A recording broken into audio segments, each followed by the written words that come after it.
2011 में ममता बनर्जी मां माटी मानुष की माला झपकर सीएम बनी, लेकिन देखते ही देखते मां में से दुर्गा मां गायब। माटी पर घुसपैठियों को बसा दिया और मानुष में सिर्फ एक ही कौम को गिना जाने लगा। इंशाल्लाह। पहले कार्यकाल में ममता ने रखी तुष्टिकरण की नींव। सत्ता में आते ही ममता बनर्जी ने खास वर्ग का वोट ठोस करने के लिए हिंदुओं की जिंदगी से फुलटोस खेला। अपने सबसे पहले फैसले में से उन्होंने मान्यता प्राप्त 200 मतों को बढ़ाकर 10,000 तक करने का ऐलान किया। खातूनों के लिए स्कॉलरशिप, हज हाउस, पश्चिम बंगाल पीएसएससी में खास वर्ग आरक्षण, इमामों को सैलरी। खास वर्ग को खुश करने के लिए टीएमसी वालों को तुष्टिकरण की टोपी पहनकर रैलियों में जाने का फरमान जारी हुआ। ममता का साड़ी पर सिर ढकने का ड्रामा। अभिषेक बनर्जी जनसभाओं में कल पड़ने लगा। कट्टरपंथी धर्म गुरुओं से समर्थन लिया गया और इमामों को प्रवक्ता बना दिया गया। मतलब ममता बनर्जी ने 5 सालों में खास वर्ग को इतना पुचकारा कि 2016 में उन्होंने ममता नहीं ममता बानो बनकर ही चुनाव जीत लिया। दूसरा कार्यकाल हिंदू विरोध का काल। 2016 से 2021 तक ममता बनर्जी का दूसरा कार्यकाल नहीं, हिंदू विरोध का खुला ऐलान था। इस बीच 20 में से 12 जिलों में खास वर्ग की आबादी 20% से बढ़ी और उसी तेजी से दुर्गा विसर्जन पर बैन, मुहर्रम को वीआईपी ट्रीटमेंट मिलने लगा।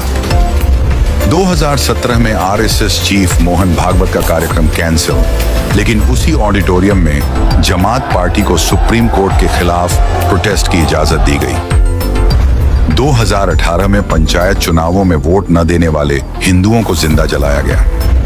2019 में सीएम योगी के चॉपर को लैंडिंग की इजाजत नहीं मिली। रामनवमी जुलूसों पर पाबंदी, सीएए एनआरसी में विरोध के नाम पर हिंदुओं को निशाना बनाया गया।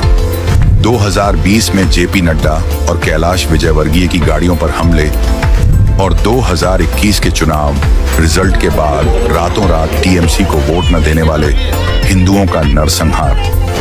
दीदी का लोकतंत्र अब ममता बानो का शर्ट मॉडल बन चुका था।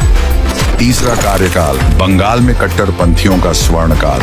तीसरी बार सत्ता में आते ही ममता बनर्जी ने सेक्युलरिज्म का दिखावा भी छोड़ दिया। 40+ खास वर्ग के लोगों को टिकट देकर विधानसभा को बांग्लादेशी पार्लियामेंट जैसा बना दिया।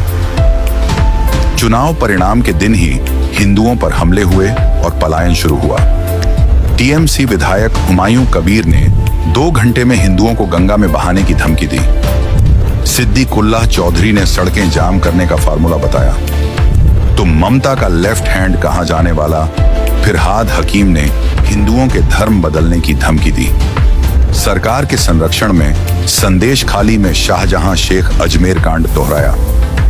बीजेपी की हिंदू विचारधारा को गंदा धर्म बताने से लेकर महाकुंभ को मृत्यु कुंभ कहने तक ममता ने दिखा दिया कि सत्ता के लिए वो किस हद तक गिर सकती हैं।